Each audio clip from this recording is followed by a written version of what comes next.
Written by Somya Lakhani, New Delhi, published November 23, 2017. 224. The form comes in the backdrop of an MHA advisory.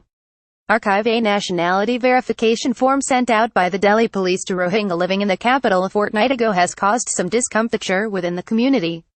The form comes against the backdrop of the Ministry of Home Affairs issuing an advisory on August 8, titled Identification of Illegal Migrants and Monitoring thereof, which had asked states to take prompt steps in identifying illegal migrants and initiate deportation processes expeditiously and without delay.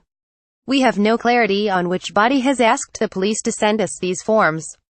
When we first got the forms, many from the community refused to fill them, fearing that it could lead to us being sent back to Myanmar.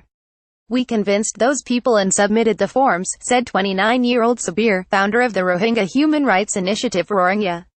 The 5-page form has questions pertaining to education details, occupation before leaving Myanmar, color of eyes and hair, Myanmar home address, details of leaving the country, place of departure from Myanmar or Bangladesh, mode of transport, passport details and case details of Myanmar nationals arrested.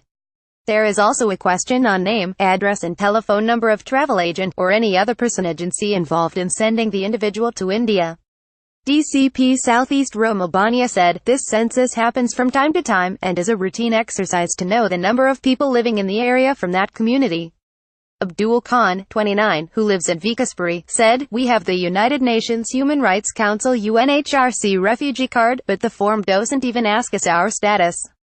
It paints everyone with the same brush." Hearing a plea filed by 2 Rohingya Muslim refugees, who had challenged the center's decision to deport them on October 13, the Supreme Court had deferred the hearing on the matter, but had allowed the petitioners to approach it in case of any emergency.